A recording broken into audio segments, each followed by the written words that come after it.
stuff, boys and girls.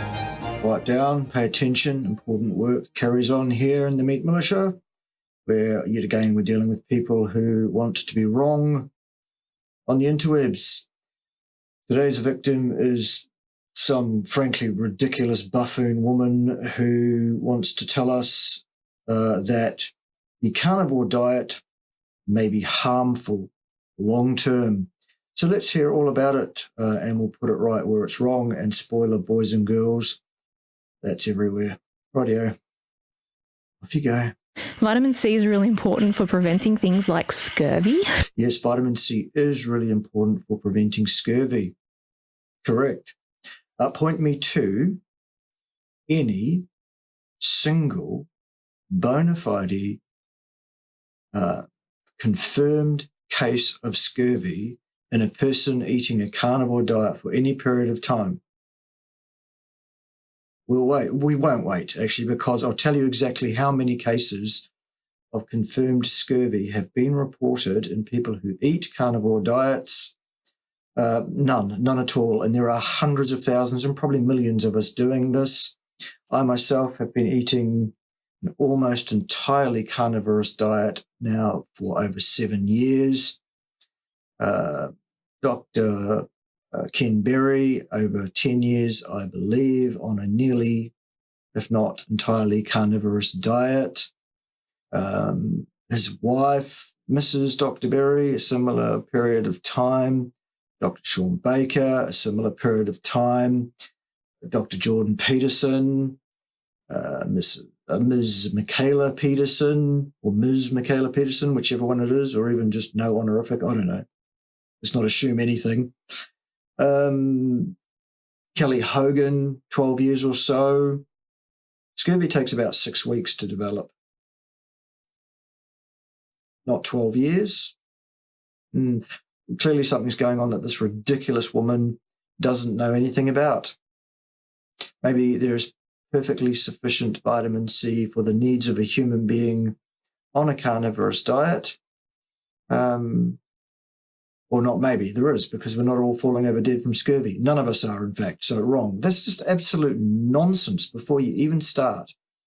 Goodness me, scurvy. Awesome.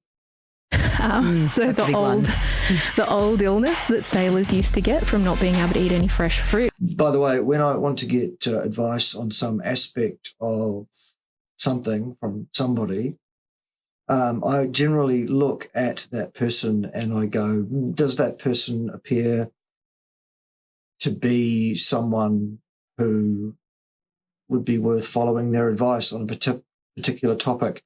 In this case, health and nutrition. It's pretty clear straight away that this person is not someone who you'd probably want to follow, I would suggest. Where your gums start bleeding, old scars start opening up, you can't heal wounds properly. That's not a very pleasant way to live. Yeah, it's dreadful. Scurvy is a horrible disease, but as I say, it just doesn't happen to people who eat a carnivorous diet because we get plenty of vitamin C. Sounds like a zombie film. Yeah, it really eat all meat and get scurvy. Yeah, no, that doesn't happen. Nonsense. Absolute garbage. This is on the ABC, a so-called respectable Australian network. You ought to be ashamed of yourselves. This is absolutely fucking ridiculous on a number of counts, shall we say. It does sound like a zombie film. What's so bad about an all-meat diet? Well, let's see. There are potential consequences in terms of eating too much meat. Are there? There are potential consequences to eating too much of anything. You would need to define, of course, how much is too much for any given individual according to their needs. And yes, too much of anything could be a problem. Too much water is a problem. Too much energetic intake without enough expenditure can be a real problem, can't it, Dr. Emma Beckett? For example, all sorts of things that you do too much of and not enough of other things can really be a problem Anyway, tell us all about health, though, and nutrition. Off you go. Dr. Emma Beckett, molecular nutritionist who doesn't understand scurvy or doesn't know that people who eat a carnivorous diet do not experience it. Good. People probably ought to write to the University of Newcastle and point out the level of ineptitude being displayed by one of its staff members in a very public forum here in Australia. And perhaps they might want to think about having a word with Dr. Emma Beckett about not making them look quite so foolish. Okay. Carry on, though. Emma, you're doing a great job, love. And if you're only eating meat, it's very likely you will be eating too much meat. Well, how much is that, though? How much is too much meat? So too much meat presents risks of things like... No? You're not going to tell us how much is too much. You're just going to go straight to risks, which, by the way, it doesn't matter what you're about to say. I know what you're going to say, of course, because it's the same ridiculous, nonsensical garbage espoused by many of you buffoons day in and day out, week in and week out, without little fucking hindrance. Let me be very, very clear on this before you even open your mouth any further on this, Emma. There is no experimental empirical evidence linking the consumption of meat or animal fat with any deleterious health outcome in human beings over any period of time whatsoever. Not one single empirical data point exists that can back any claim of risk. Risk is a cause and effect inference. You need an experimental, interventional, properly designed, properly powered, metabolic ward lock-in, i.e. properly observed and controlled study over multiple decades if you want to talk about the long-term health prospects of somebody eating any kind of diet whatsoever. None exists anywhere in the literature. But anyway, spout your ridiculous nonsense and I'll put it right where it's wrong, which will be everywhere. And I'll just say, no, because there is no evidence to support any of the claims I know you're about to make. Off you go, though. Too much saturated fat. Too much saturated fat. How much saturated fat is too much? And saturated fat, by virtue of being saturated fat, does not present any health problem or concern whatsoever. There are 5 major meta-analyses available on this topic, all with multi-million person years of follow-up. All of them agree. There's not even a statistically significant incidence difference in any aspect of mortality or any of the sub-causes of mortality whatsoever, let alone anything that's of any clinical utility. We're done with that. We're finished. Saturated fat is not a nutrient of concern by virtue of being saturated fat in human beings. Not whatsoever. Done. Can we move on? Saturated fat increases our risk of... No, it doesn't. Of anything. False. Bad cholesterol going... Bad cholesterol. Bad cholesterol. There is only one form of cholesterol. And it's not bad. You can't live without it. And in fact, 80% of the cholesterol in your body is manufactured by your body, according to the instructions encoded for that in your genes. It's entirely under the control of your genes. Those genes having survived both positive and negative selection pressures for 13.8 thousand million years, at least. Okay? The genes know what they're doing. Emma clearly does not. Scurvy, though, saturated fat, though, and now cholesterol. Absolutely destitute. Absolutely, singularly without the first clue of what you're talking about, Emma, at all. Bad cholesterol. No. High in our blood, which increases our risk of... No, it doesn't, of anything. No. Risk is a cause and effect statement. Show me an experiment. Show me an adequately designed, adequately controlled, adequately powered, properly randomized metabolic ward lock-in study on human beings over multiple decades. We won't wait because it does not exist. You liar. Heart disease and No. cardiovascular disease. No. And they're going to be very low in all of the other good things that come in our other foods. Like what? A meat-only diet, meat and animal fat, does not lack any essential nutrients for humans whatsoever. None. Our vitamin C. No, it's not short on vitamin C. As a carnivore, the intake requirements for vitamin C are vastly reduced with respect to someone eating a standard Western diet or a mixed macronutrient diet of any kind, actually. The transporter that's involved in getting vitamin C out of the blood and into the cells is called GLUT4. It's the same one that transports glucose across that membrane. And if that membrane is busy transporting a bunch of carbohydrate all the time, that carbohydrate outcompetes the vitamin C, thus meaning that you need a vastly higher concentration of vitamin C in your blood to get any into your cells if you eat any amount of carbohydrates.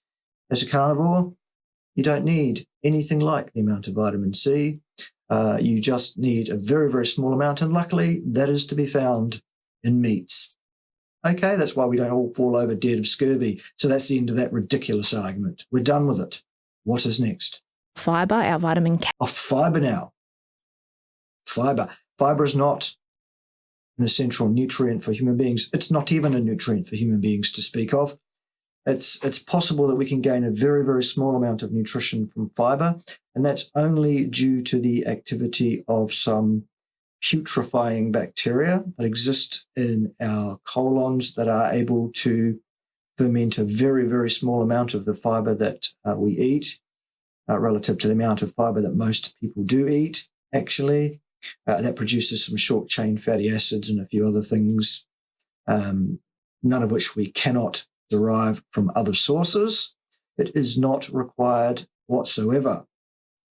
It is not also required for bowel function. Carnivores in general have the best bowel function of their lives once fully adapted to the carnivore diet over a 20 plus or minus 6 week period, not 20 plus or minus 6 minutes or even days for a full adaptation. By the way, it's about 6 months to do it properly, slowly and progressively. You should never change your diet rapidly overnight. That'll upset your microbiome. Any carnivores that are experiencing gut issues in their first couple of years, actually, it's probably due to a microbiome issue. It's not due to the carnivore diet. I have excellent bowel function, one and done, lay a rope, not even cut into stanzas usually, every morning or every other morning, often. No problems whatsoever. Brilliant stuff. Awesome. Okay, so no, fibre, not an essential nutrient. Vitamin K, she says. No, we're not short on vitamin K in a carnivore diet. There's plenty. What's next? K, they're primarily from plant sources. Plant sources. So is vitamin C primarily from plant sources. That doesn't mean it's the only source of it. Vitamin K does, in fact, exist in meats and fat-soluble micronutrient. And again, there's plenty of it to be found in the meat because we're not all falling over from vitamin K deficiency. In fact, we're enjoying rude and radiant health, we carnivores, unlike others who perhaps might be showing some pretty obvious overt signs of really, really very, very serious metabolic dysfunction. Perhaps, Emma, I don't know whether that's happening or not anywhere out there in the marketplace. I actually do because I've had a good look around. What are the possible negative consequences of lacking those things in your diet? Vitamin C is really important for preventing things like scurvy. Yeah, we covered that in the earlier introductory bit. No. So that's a big one.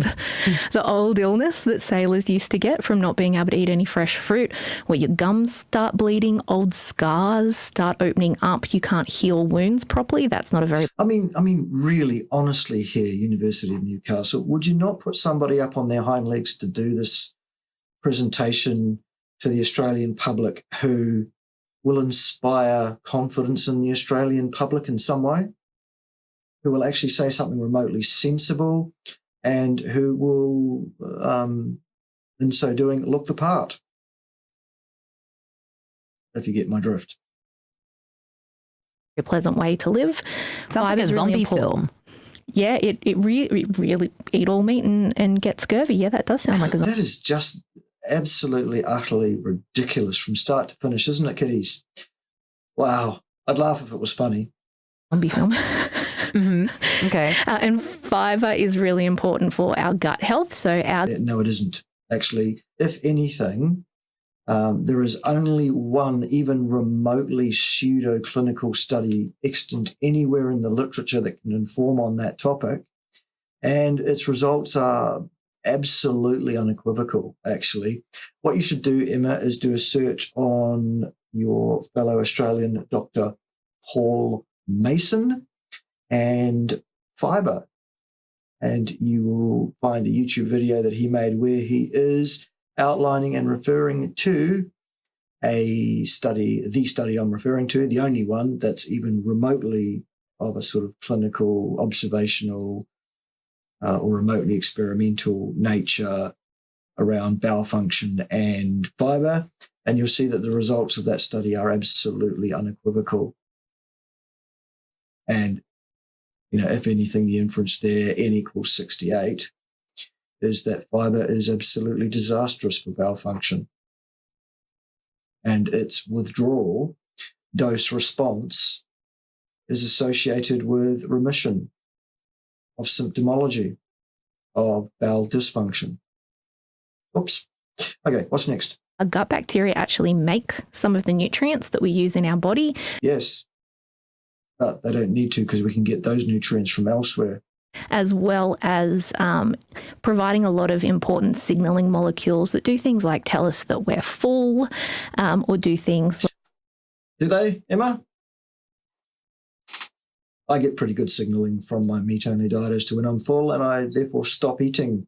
Others might not, perhaps, I don't know, be in the same boat of people who have good signals going to their brains telling them to stop eating.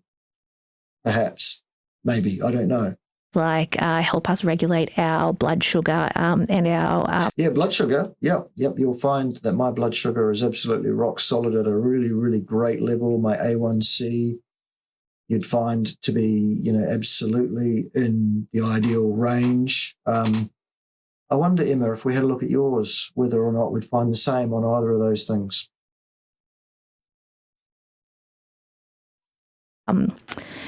Our appetite, desire for eating. Yeah, tell us more about that, Emma. Vitamin K is a little bit trickier in terms of what it does. It definitely is an essential nutrient, but it has a bit more, less obvious, I guess, consequences in terms of a deficiency. But what I would say is that when you're thinking about deficiencies and the things you're missing, not all these things manifest immediately. The body's really good at what we call homeostasis, and homeostasis is keeping things in the normal situation. Yes. There's also a strain of argument from proponents of the carnivore diet, basically that nutrition science has kind of got it all wrong. There's like a big misunderstanding. It's not a misunderstanding at all. It's anti-scientific propaganda, spin doctory, smoke and mirrors, and evangelization of the world to suit the bottom right-hand corner of a number of self-claimed authorities. There's no misunderstanding here. They're doing it with malice aforethought. This is an evil conspiracy being perpetuated against the health of human beings, isn't it, Emma?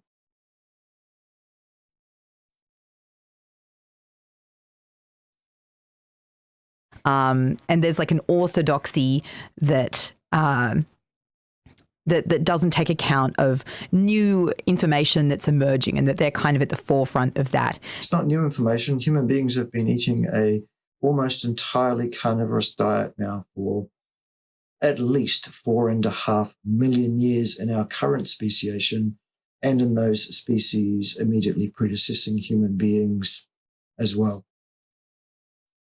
It's not a new thing at all, actually. Now, obviously, that's a pretty big thing to debunk, but what do you say to that? Well, I think every conspiracy theory starts with the idea that the experts have got it wrong. Yes, the experts, Emma, absolutely. Tell us all about your expertise in health and knowing all about what's good for a human being nutritionally, Emma, because you're really, really very, very credible in that regard, aren't you? Goodness gracious.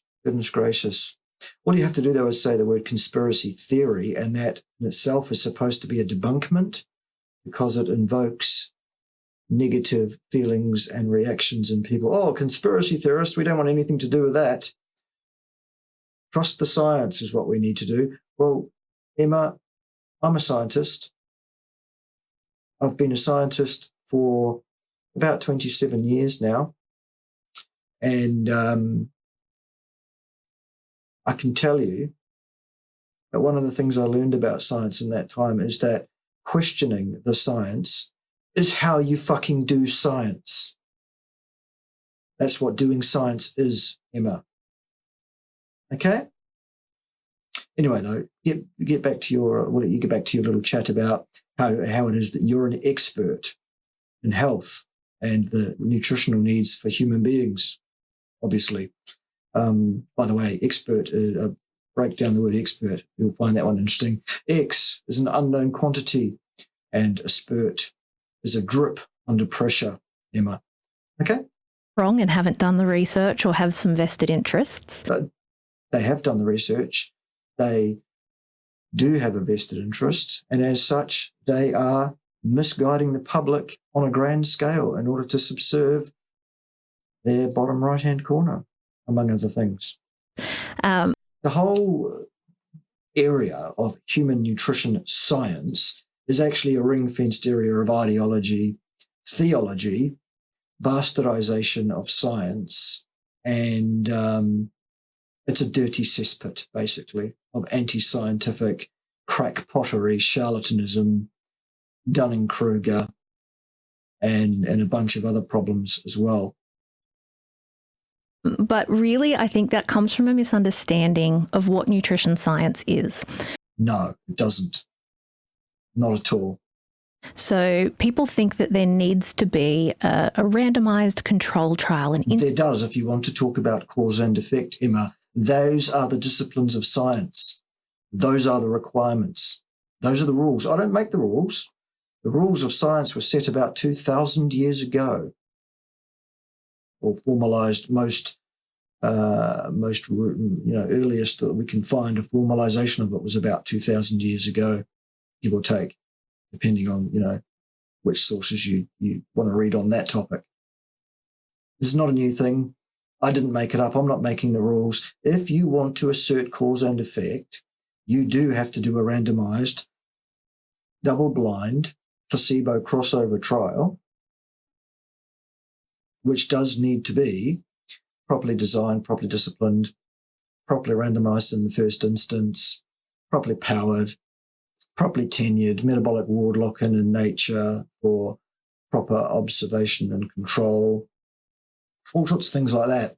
Otherwise, you don't have science, and you cannot assert cause and effect or make a cause and effect inference.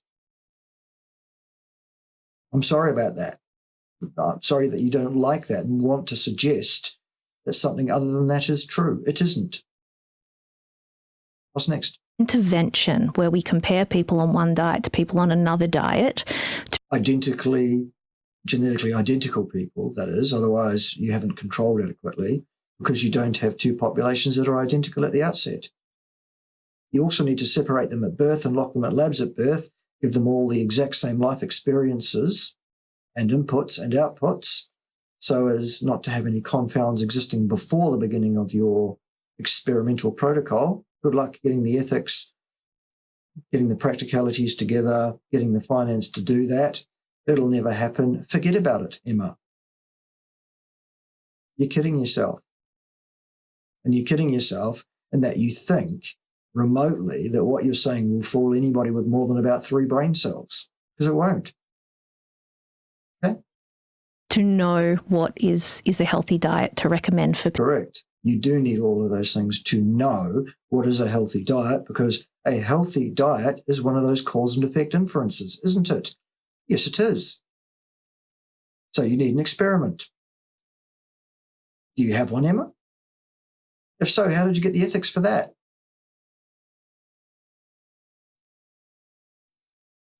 Goodness me. People. But that's actually a very impractical, high-cost, unethical, and almost impossible way. Absolutely impossible, not almost. Of doing things.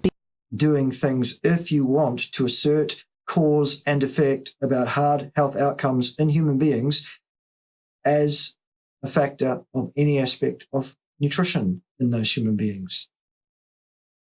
The fact that it's impractical, impossible, unethical, out of reach,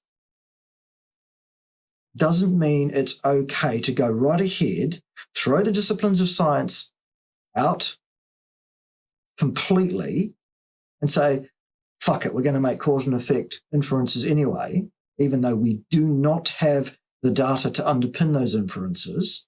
We're going to lead people up the garden path, and we're going to basically give people guidelines on their nutrition on the basis of our theory, our hypothesis. Because that is all you've got, Emma. Absolutely, utterly unacceptable behavior from start to finish. It leads people to make really bad choices about their nutrition, and, all sorts of things can occur to people who make bad choices nutrition-wise, can't they, Emma?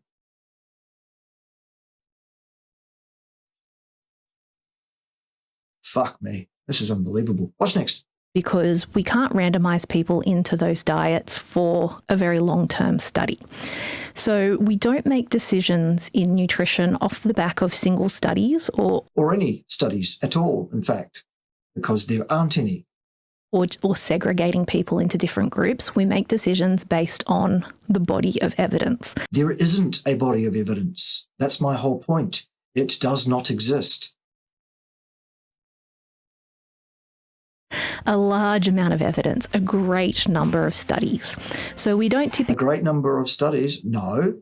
There are no studies, by which I mean experimental works, that can inform on cause and effect as regards any aspect of hard health outcome in human beings over any period of time as that relates to any aspect of nutrition whatsoever. None. Zero. Nil poir. Pop yourself directly to fuck. Do not pass go. Do not collect $200. Okay? Probably move yourself around the block a few times before you go to jail. Go around the block a few times, I'd say, Emma, perhaps. Typically study people on the carnivore diet because that would be unethical, because we know from the body of evidence that we have already. There is no body of evidence. That putting people on a carnivore diet could do them harm. So no. See, that's the great thing about the word could. It leaves the other thing entirely on the table. Maybe it won't. I'm over 7 years in. I'm still waiting for a problem. Kelly Hogan, 12 years. She's still waiting for a problem. I know of at least one individual who is, in their 23rd or 24th year, I think now, of 100% carnivore, still waiting for a problem. How long do we need to wait, Emma, for a problem?